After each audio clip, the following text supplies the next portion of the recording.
행복한 안식일입니다. 저는 아마 이 시간이 끝나면 마음에 좀 안식을 얻을 것 같습니다. 제가 저녁 시간에 시작할 때나 끝날 때 이렇게 찬양을 늘 들려드리는 걸 좋아하는데, 역시 이 녹화된 것보다 찬양대의 라이브가 최고인 것 같습니다. 정말 교회에 은혜로운 하나님의 찬양의 통로가 되어주신 분들 다시 한번 감사드리고, 2026년엔 더 풍성한 찬양의 은혜가 이곳에 가득 넘치기를 주의 이름으로 축원드립니다. 정말 중요한 것 같습니다. 여러분, 한 주 동안 여호수아서 말씀을 가지고 이렇게 좀 말씀을 나눴는데요, 어떻게 요단강 건너셨는지 모르겠습니다. 요단강 건너셨나요? 건넜어야 되는데. 아마 대부분 다 홍해는 건너셨을 겁니다. 그죠? 침례도 받으시고 홍해는 건너셨는데 요단강 건너셔야 됩니다. 뭐 여러 의미가 있지만 그 요단강 건너 그 약속의 땅은 새로운 정체성이라 그랬습니다. 그지요? 예를 들면 저는 뭐였지요? 하나님의 말씀을 즐겁게 전하는 목회자가 하나님이 요즘 제게 주신 새로운 정체성입니다. 그러니까 말씀 전하는 일이 중요한 건 알겠는데 이게 너무 마음에 깊은 부담입니다. 사실 지금도 굉장한 부담입니다. 그런데 마음속으로 늘 생각합니다. 하나님이 즐겁게 전하라 하셨으니 제가 그거 받아들입니다. 하나님 함께 하시고 이루어 주십시오. 제가 기도하면서 지금도 기도하고 있습니다. 여러분도 하나님이 주시는 정체성을 받아들이시기를 바랍니다. 이미 엄마지만 어떤 엄마, 이미 장로님, 집사님이지만 하나님이 새롭게 주시는 어떤 약속이 있잖아요. 어떤 장로님, 어떤 집사님, 그거 받아들이시고 2026년 맞이하시면 좋겠습니다. 그래서 다 요단강 건넌 분들로서 새로운 역사를 함께 만들어 가시면 참 좋겠습니다. 이제 오늘 마지막 좀 말씀 나누도록 하겠습니다. 저희 아이들이 새를 좀 좋아합니다. 그래서 새를 좀 같이 보러 다녔는데, 같이 시작을 했는데 저는 아직도 초보 수준입니다. 근데 애들은 확실히 흡수하는 게 빠릅니다. 애들은 새를 제법 좀 잘 압니다. 여기 보면 바닷가의 새들입니다. 바닷가 새들은, 산의 새들은 얼굴 보기가 쉽지 않습니다. 걔들 막 도망다닙니다. 근데 바닷가에 가면 가까이서 좀 볼 수 있는 장점이 있습니다. 여러분, 그런데 여기가 어디냐면 군산에 가서 배를 타고 5분 정도 가면 유부도라는 섬이 있습니다. 그 섬에 새들을 보러 갔어요. 근데 여기 있는 대부분의 새들은 좀도요라는 새들입니다. 그런데 여기에 어떤 새가 있냐면 넓적부리 도요라는 새가 있습니다. 근데 얘는 개체수가 전 세계적으로 한 200마리 정도밖에 안 된대요.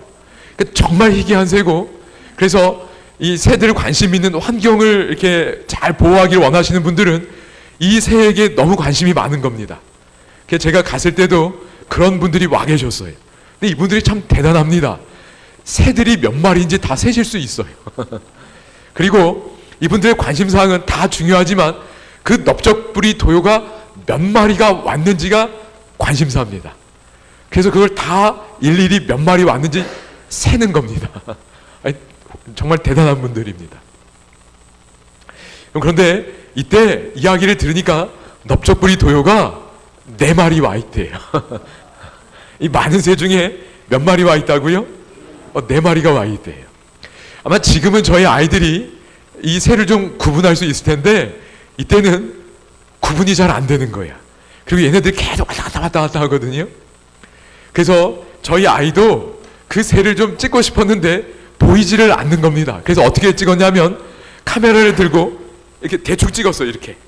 이렇게 간격을 일정하게 두고 혹시나 찍혔을까. 그런데 여러분, 여기 보시면 좀도요는 대부분의 부리가 어떻게 생겼냐면 뾰족뾰족합니다. 근데 그 중에 넓적부리 도요는 끝이 마치 밥주걱처럼 좀 이렇게 넓게 생겼어요. 혹시 보이시나요? 눈이 좋은 분 계신지 모르겠습니다. 아이가 그걸 모르니까 대충 찍었는데, 이제 그 숙소에 와서 제가 샤워를 하고 있는데 아이가 이제 카메라를 유심히 살피는 겁니다. 사진을 찍혔나 하고 보는데 갑자기 아이가 넙부도다 소리치는 게 들렸어요. 넓적부리 도요를 줄여서 넙부도라고 하는 겁니다. 찍힌 겁니다. 이게 그 사진이에요. 넙부도 좀 보이시나요? 이게 착한 사람 눈에는 잘 보이는데 여러분이 다 착한 분들 되도록 제가 좀 도와드리겠습니다. 이제 좀 보이시는 게 있나요? 다 뾰족뾰족한데 한 마리 부리는 이렇게 밥주걱 모양처럼 좀 넓적한 거 보이시나요? 얘가 넓적부리 도요라는 애입니다. 네, 여기 다른 거 좀 보이시나요? 하나님이 참 정말 다양하게 만드셨고 또 다양하게 발전하도록 하신 것 같아요. 그러니까 뭐 모든 새들이 다 반갑지만 특별히 희귀한 새를 보는 게 새를 관찰하는 분들의 즐거움이에요. 야, 너 아직도 살아 있었구나. 만나니 반갑다. 여러분 전 세계 200마리밖에 없는데 얼마나 반갑겠습니까? 너무너무 반가운 겁니다. 여러분 이런 새들도 반갑지만 여러분 이제 세월이 가면 갈수록 참된 그리스도인을 만나는 게 희귀한 새 보는 만큼 힘들고 반가운 것 같습니다. 교회 다니는 사람들은 참 많은데 우리나라에 진짜 그리스도인, 하나님 사랑하고 그 예수님을 보여줄 수 있는 진짜 그리스도인은 점점 희귀해져 가는 것 같아요. 그래서 이렇게 만나면 너무너무 반갑습니다. 여러분 여기 계신 분들은 다 넙부도 같은 참된 그리스도인이신 줄로 믿습니다. 하나님께서 야 여기 문막중앙교회 가봐라, 진짜 그리스도인, 진짜 재림성도가 있다고 자랑하실 수 있게 되기를 간절히 바랍니다. 이미 그렇게 오셨지만 2026년도에 정말 문막중앙교회가 이런 기쁨을 우리 하나님께 또 많은 영혼들에게 줄 수 있는 주님의 교회가 되기를 간절히 소망합니다.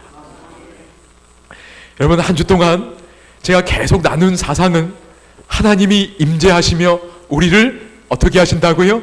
움직이는 겁니다. 정말 행동하는 그리스도인이 되는 거예요. 하나님의 임재와 은혜 가운데 움직이는 겁니다.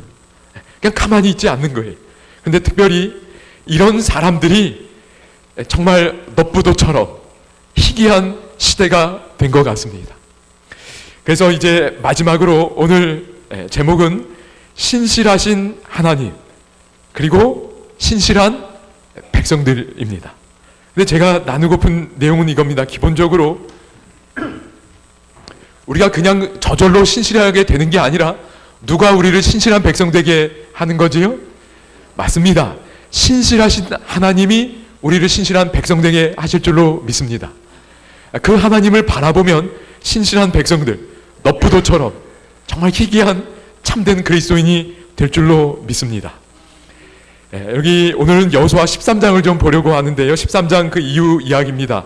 이렇게 요약해서 할 텐데 여러분 여기 13장은 여러분 이제 지금 교과 공부하고 계시는데요.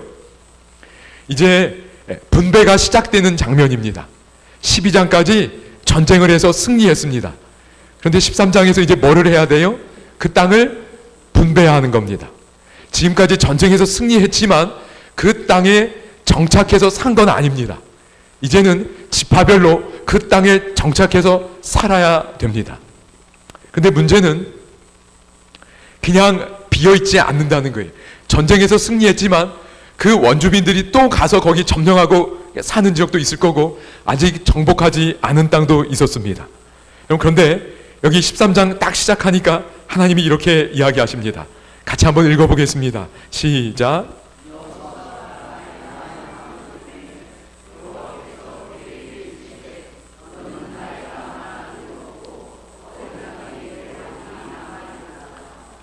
네, 여러분 감사합니다. 여러분 여기 강조되는 게 뭐지요? 두 번 반복되는 게 있습니다. 여호수아가 어떻게 됐다고요? 나이가 많고 늙었다. 한 번 설명하고 하나님도 직접 이야기하셨어요. 여호수아야, 이제 너가 나이가 많다. 너가 또 늙었다. 이제 무슨 시기가 도래한 거예요?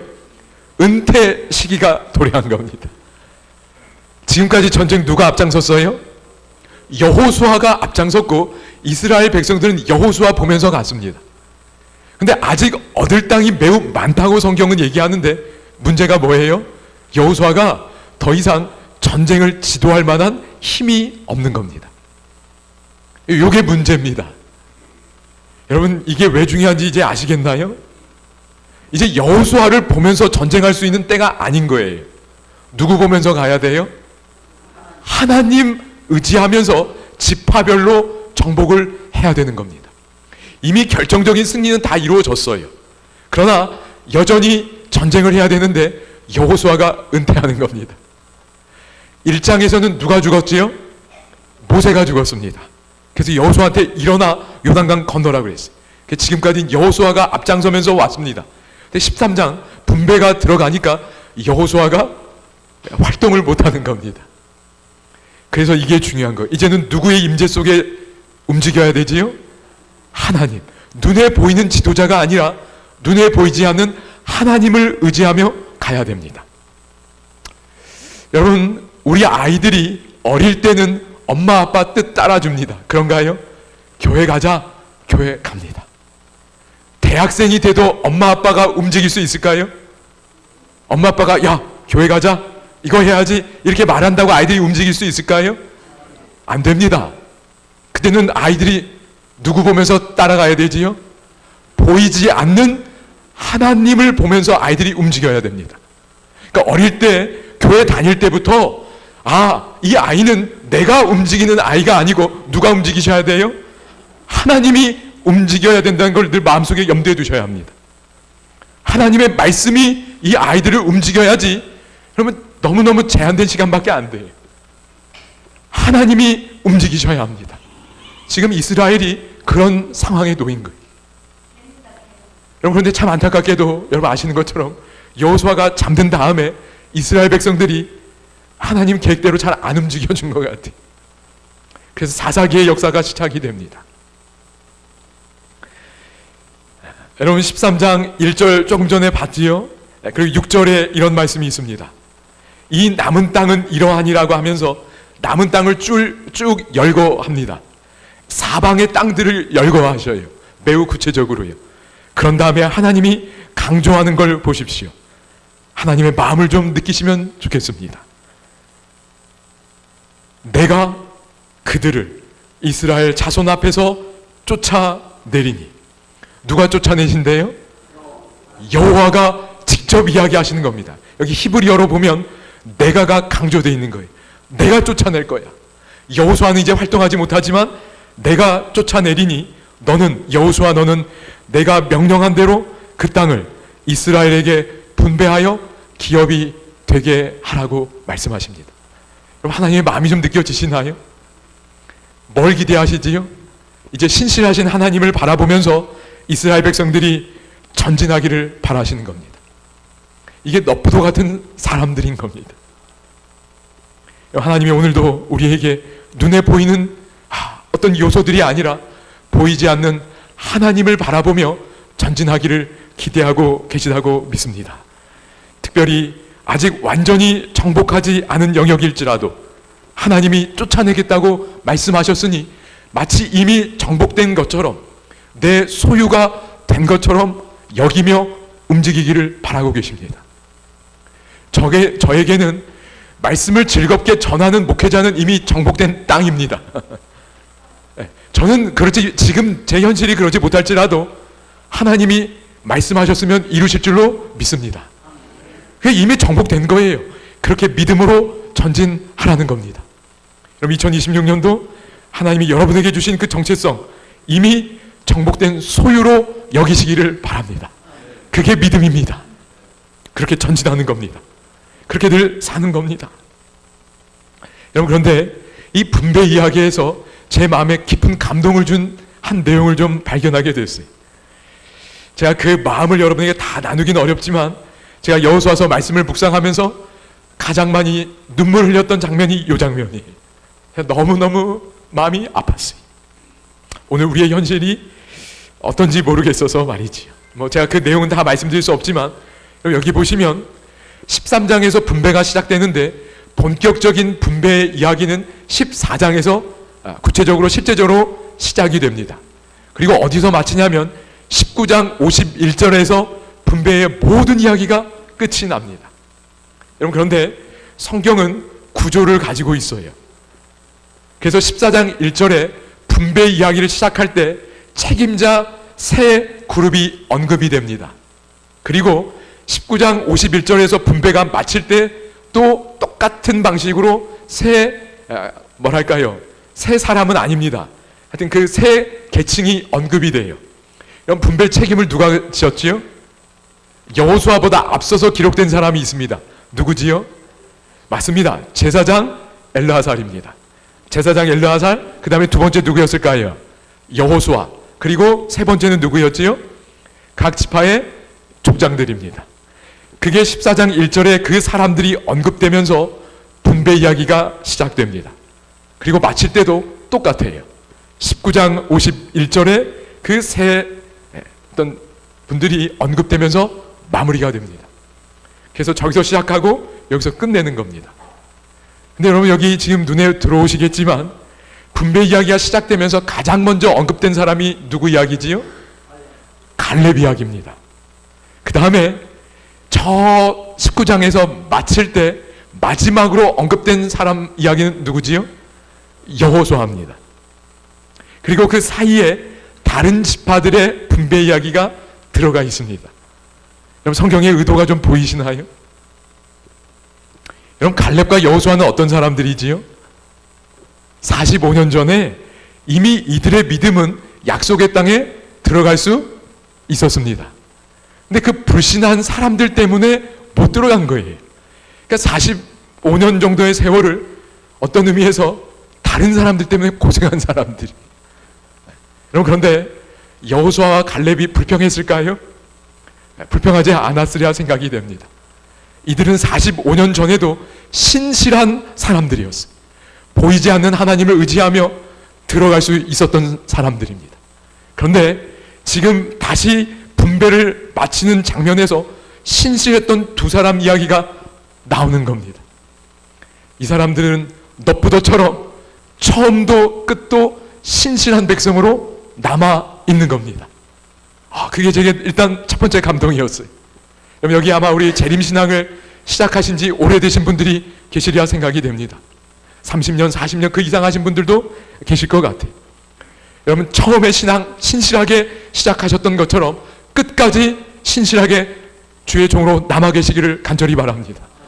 그 이야기를 하는 거예요. 45년 전에도 이들은 신실했었다. 그러나 이들은 끝까지 신실해서 마지막 인생의 모습이 하나님께 충성했다는 걸 이야기하는 겁니다. 여러분의 이야기가 되기를 간절히 바랍니다. 갈렙과 여호수아처럼 끝까지 신실하셔야 될 줄로 믿습니다.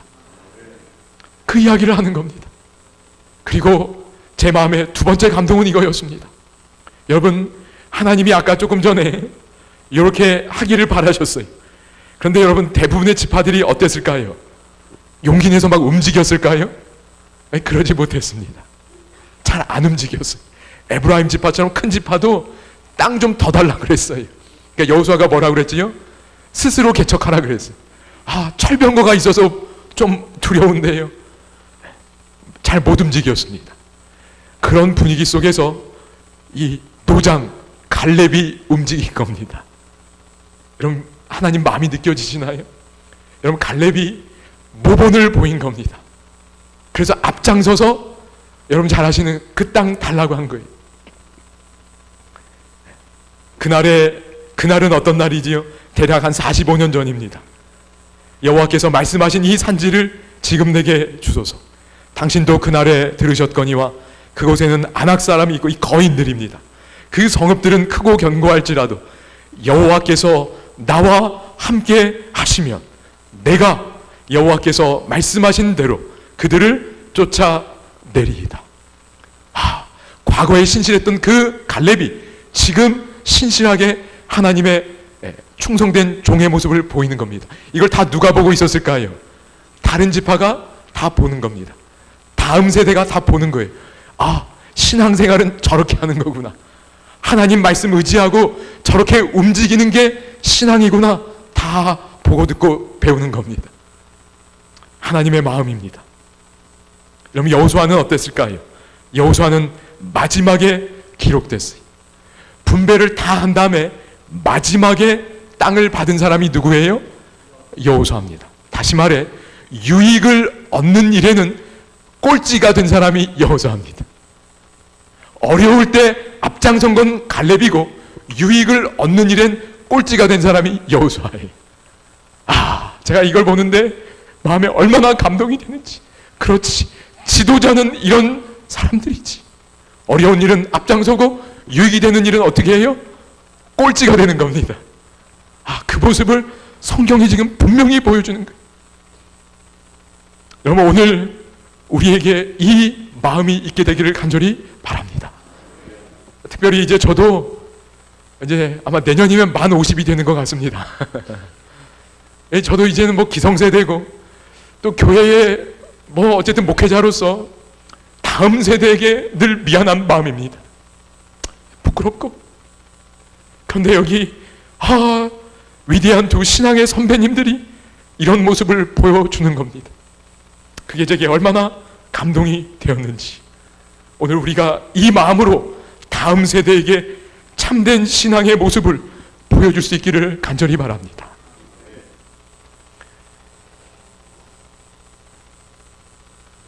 여러분, 그래서요, 신실하신 하나님이 신실한 백성들을 이 땅에 존재하게 하실 걸로 믿습니다. 그런데 오늘 이 본문을 보니까 그 중간에 신실한 지도자가 필요하다는 생각도 하게 됩니다. 그 신실한 지도자의 모습을, 앞선 세대의 모습을 다음 세대가 보면서 배워갈 수 있다고 믿습니다. 저희들도 이 중간에 있는 다음 세대에게 보본이 되어줄 수 있는 그런 하나님의 백성들로 하나님께서 우리를 계속해서 사용해 주시기를 소망합니다. 이제 제가 성경에서 가장 제 마음에 감동을 주는 한 이야기 좀 들려드리려고 합니다. 그럼 이게 어느 장면이지요? 네, 맞습니다. 감사합니다. 여러분, 재밌는 성경 이야기 보셨지요? 거기에 있는 이미지입니다. 저쪽은 사울입니다. 그리고 그 다음에 있는 장면은 여러분, 아나니아라는 사람 아시나요? 아나니아가 사울을 안수하는 장면입니다. 여러분, 사울이 유명하나요? 아나니아가 유명하나요? 사울이 유명합니다. 아마 아나니아라는 이름 잘 기억 못하시는 분도 많이 계실 것 같아요. 여러분, 아시는 것처럼 사울은 처음부터 이렇게 복음을 전하던 사람이 아니었습니다. 복음을 대적하던 사람이었어요. 그런데 하나님이 참으셨습니다. 그러다가 때가 됐을 때 다메섹으로 또 이 그리스도인들을 잡으러 갔어요. 예루살렘에서 이미 활동을 거의 끝냈나 봅니다. 그래서 다메섹은 예루살렘에서 한 200km 정도 떨어져 있는 곳입니다. 사울이 그곳에 있는 그리스도인을 잡으러 가고 있었습니다. 근데 아시는 것처럼 빛이 환하게 비춰왔어요. 너무 밝아서 눈을 뜰 수가 없었습니다. 그리고 땅에 쓰러졌습니다. 그때 소리가 들렸지요. 뭐라고 그랬지요? 사울아, 사울아. 그럼 성경에 보면 하나님이 나타나시면서 사람의 이름을 2번 부르는 장면들이 몇 곳 있습니다. 예를 들면 나중에 아나니아에게도 꿈에 나타나십니다. 환상 가운데 나타나시는데 아나니아 이름 몇 번 불렀을까요? 1번 불렀습니다. 그런데 사울은 몇 번 부르셨어요? 2번 불렀습니다. 이게 100% 맞는지는 잘 모르겠지만 그냥 대체적으로 보면 이렇습니다. 뭔가 하나님에 대하여 심각한 오해를 하고 있을 때 하나님이 2번 부르며 나타나시는 것 같아요. 예를 들면 모세입니다. 출애굽기 3장에 모세야 모세야 부르시며 나타나셨어요. 모세는 내 나이 80세예요. 이제는 하나님의 일을 하기에 내가 너무 늙었다고 생각한 것 같아요. 40여 년 전에 자기가 뭔가 해보려다가 40년 세월이 흘렀습니다. 이제는 나는 끝났나 보다 생각하고 있을 때 하나님이 나타나셨어요. 모세야, 모세. 아니야, 모세야. 이제 끝나지 않고 이제 시작이야 라고 말씀하셨고 애굽으로 보내셨습니다. 그 뒤에 40년을 하나님의 사역을 펼쳤지. 그 다음에 아브라함에게 나타나실 때도 아브라함아 아브라함아 2번 부르셨습니다. 어느 장면일까요? 창세기 22장입니다. 이삭을 제물로 바치려 할 때, 칼을 들고 하려 할 때 긴급하게 2번 부르셨어요. 아브라함아 아브라함아. 그때는 왜 어떤 오해를 하고 있었을까요? 아브라함아, 너가 나를 위하여 희생제물을 바친다고 생각하는데 아니야. 내가 너를 위해 희생제물을 준비할 거야. 그거 오해하면 안 돼. 너가 나를 위해 희생하는 게 아니야. 내가 너를 위해 희생할 거야. 그게 기독교의 복음입니다. 그래서 멈춰 그랬어요. 아브라함아 아브라함아. 그리고 준비된 양을 이삭 대신 드리지. 또 마르다야 마르다야도 2번 부르셨어요. 마르다는 내가 뭔가를 많이 해서 예수님을 대접해야 잘하는 걸로 오해했던 것 같아요. 예수님이 마르다야 마르다야? 아니야. 그냥 너가 내 앞에서 내 말씀 듣는 것만으로도 나는 행복해. 그때도 마르다야 마르다야 2번 부르셨어요. 근데 이때도 2번 부르셨습니다. 사울은 자기가 지금 하나님을 위하여 그렇게 열심히 일하고 있다고 생각했어요. 그런데 사울아 사울아, 내가 왜 나를 뭐 하느냐? 핍박하느냐? 박해하느냐? 그러니까 사울이 지금 하나님을 위해 열심히 일하는데 하나님을 핍박하고 있는 겁니다. 물론 예수님을 직접 박해한 건 아니지요. 그러나 예수님 믿는 자들을 박해했기 때문에 예수님은 그들과 자신을 동일시한 겁니다. 그래서 하나님이 일단 사울을 멈추셨어요. 소리가 나는 그 지점을 향해 사울이 물었습니다. 주여 누구시니까? 그때 뭐라고 그랬지요? 내가 박해하는 예수라 그러셨어요. 일단 멈춰 세웠습니다. 스탑! 그리고 이제 사울은 앞을 못 보게 됐습니다. 눈을 떴는데 보이지가 않습니다. 그래서 다른 사람의 손에 끌려서 여러분 아시는 것처럼 다메섹으로 들어갑니다. 그리고 유다라 하는 집에 머물러 있었어요. 3일 동안 기도했습니다. 심지어 음식 먹었나요? 안 먹었나요? 안 먹었습니다. 물도 안 마셨어요. 너무나 심각한 겁니다. 야, 내가 내 인생을 어떻게 살았지? 내가 왜 이렇게 잘못됐지? 도대체 지금 어떤 일을 내가 겪고 있는 거지? 머릿속이 너무 심각해서 밥 먹고픈 마음도 들지 않았어요. 여러분, 그런데 중요한 건 이제 여기서부터입니다. 여러분 잘 생각해 보십시오. 예수님이 이미 사울에게 나타나셨나요? 안 나타나셨나요? 이미 나타나셨어요. 여러분, 그런데 그렇게 심각하게 고민하는 사울에게 예수님이 어떻게 하셨지요? 또 나타나셨나요? 아닙니다. 어떻게 하셨지요? 맞습니다. 여러분, 이게 정말 놀라운 겁니다. 사울에게 직접 나타나지 않으셨어요. 누구에게 나타나셨지요? 아나니아를 찾아가셨어요. 그리고 그 아나니아에게 뭐라고 하셨지요? 이렇게 얘기하셨어요. 주께서 이르시되 일어나 직가라는 거리로 가서 유다의 집에서 5 사람 사울이라 하는 사람을 찾으라. 그가 기도하는 중이다 그랬어요. 아나니아야, 너 방문 좀 가야겠다. 누구 방문 가래요? 사울이라는 사람 방문 가래. 심지어 뭐도 보여주셨냐면 사울의 꿈에 환상 가운데 아나니아라는 사람이 와서 자기에게 안수하는 걸 사울에게 보여주신 겁니다. 여러분 여쭤봅니다. 예수님이 직접 나타나시면 되지 않나요? 왜 굳이 이런 절차를 거쳐야 되나요?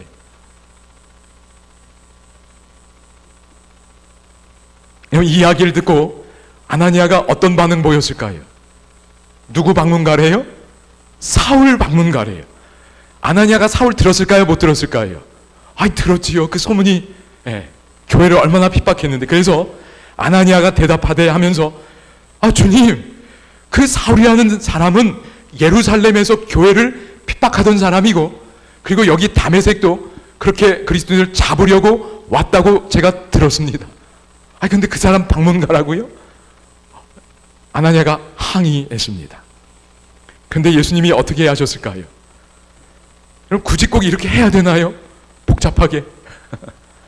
그냥 예수님이 또 사울에게 나타나시면 안 될까요? 그렇게 안 하시는 거예요. 지금 아나니아가 이런 항의를 하고 이해하지 못하지만 아나니아에게 이야기하고 계시는 겁니다. 이 말씀은 같이 읽겠습니다. 주께서 이르시되, 시작.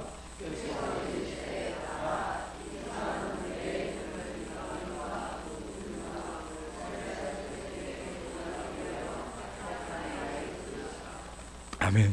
감사합니다. 여러분, 예수님이 별다른 설명 안 하세요. 뭐라 그래요? 야, 가. 그냥 가라 그러셨어요.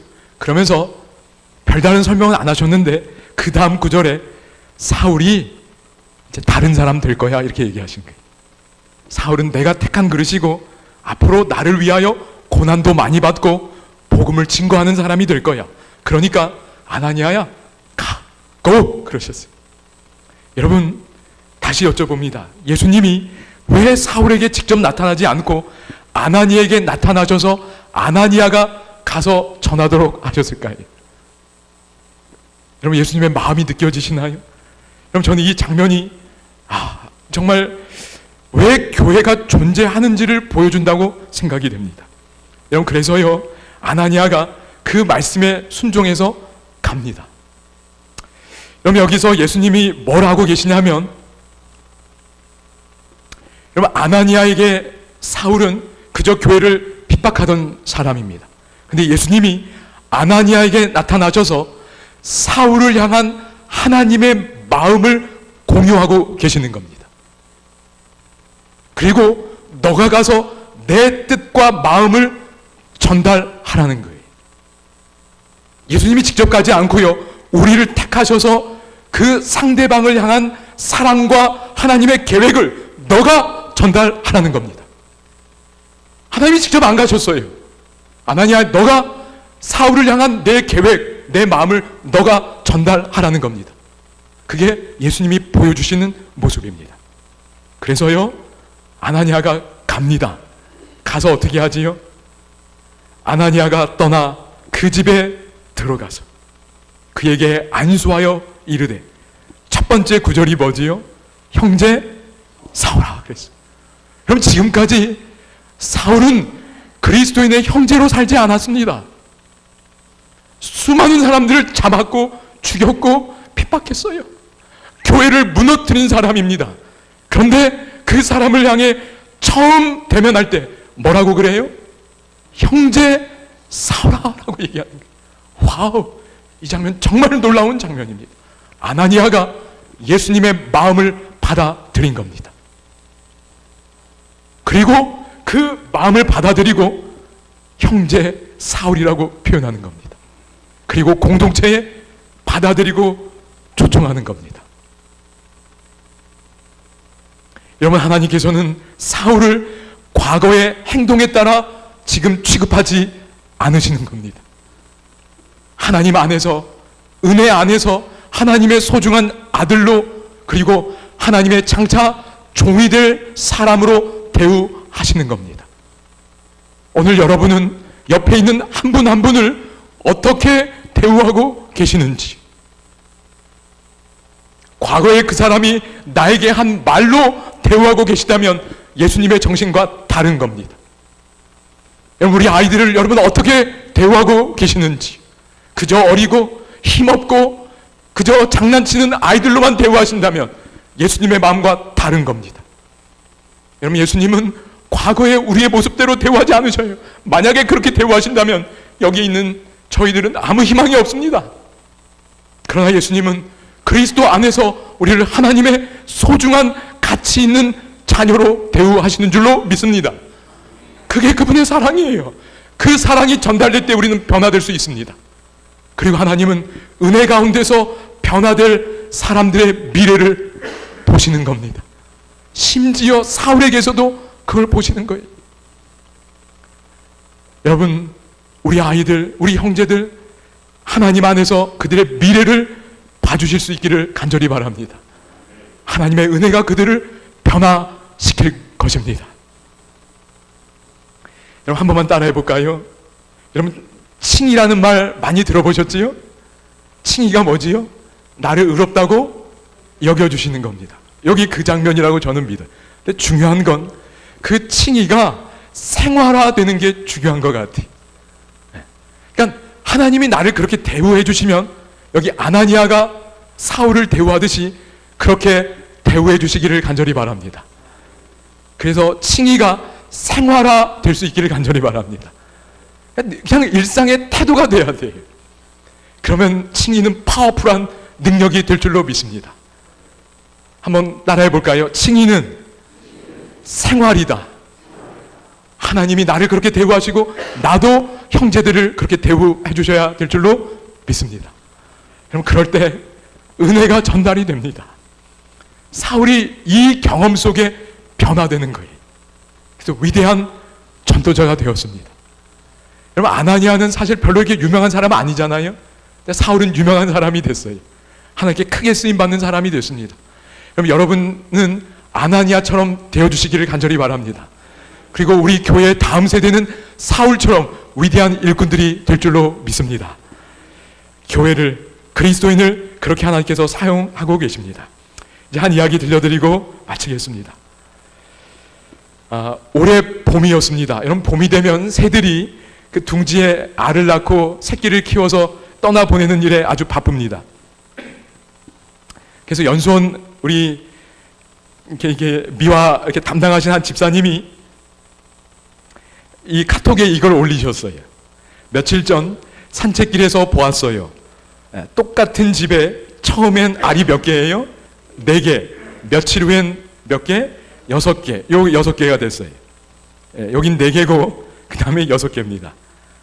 어제는 엄마 새가 알을 품고 있었는데 놀랄까 사진은 못 찍었대요. 아유, 예쁜 마음입니다. 그치? 그런데 또 이런 사진이 올라왔어요. 여기는 삼기도관입니다. 연수원. 삼관 창틀을 닦다가 창이 2개가 있는 겁니다. 그 사이에다가 애들이 요 알을 낳은 겁니다. 305호에서 이렇게 예쁜 새집을 보았어요. 엄마 새가 놀랄까봐 문을 닫고 조용히 나왔습니다. 요게 저희 이제 연수원 그 직원 단톡방에 올라왔어요. 가족 단톡방이었나 봅니다. 애들이 요걸 보고는 어떻게 했을까요? 이거 구경 가고 싶어서 바로 올라갔어요. 그런데 안타까운 일이 있었습니다. 요 새 알은 안전했어요. 그런데 앞서 보여드렸던 요 6개의 알들은 없어졌습니다. 얘네가 어디 있었냐면 여기 있었어요. 삼기도관 위쪽에 계곡에, 그냥 계곡 그 냇가 옆에 여기 보이시나요? 나무 있는 거? 여기에 알을 낳은 겁니다. 저 알이 어떻게 됐을까요? 저희가 보지는 못했는데 하루 있다가 다음날 올라간 것 같은데, 아마도 말씀하신 것처럼 한 글자짜리 동물이 있지요. 이렇게 길쭉하네요. 걔가 이렇게 다 그냥 이렇게 해버린 것 같아요. 마음이 너무 안타까웠습니다. 얘들은 어떻게 됐어요? 안전했어요. 연수원 기도원에다가 창틀에. 그래서 요 생명은 안전하게 태어났는데 요 생명은 태어나지를 못했습니다. 여기 좀 위험했어요. 여러분, 하나님이 그리스도께서 영생을 다 이루셨음을 저는 믿습니다. 근데 문제는 뭐냐면 그 생명을 지키지를 못하는 거예요. 마귀가 우리가 사는 거 좋아하지 않습니다. 우리가 영원한 행복 누리는 거 원하지 않아요. 그래서 이 뱀처럼 계속 노리는 겁니다. 여러분, 교회가, 이 문막중앙교회가 정말 안전한 둥지가 되어주시기를 간절히 바랍니다. 힘들고 아픈 사람도 이 교회에 오면 하나님 안에서 위로받고 새 생명을 얻을 수 있는 주님의 몸된 교회가 되어주시기를 간절히 바랍니다. 특별히 다음 세대가 사울처럼, 혹 여러분의 마음에 이렇게 안 드는 게 있을지라도 아나니아처럼 형제 사울아 이렇게 하시면서 생명을 품어주고 잘 자랄 수 있도록 도와주는 주님의 아름다운 성전이 되어주기를 간절히 축원드립니다. 갈렙과 여호수아처럼 끝까지 신실하시면서 이 세대가 가나안 땅 들어가고 점령할 수 있도록 도와주시는 우리 신실한 주의 백성 되어주시기를 소망하며 말씀을 줄이겠습니다.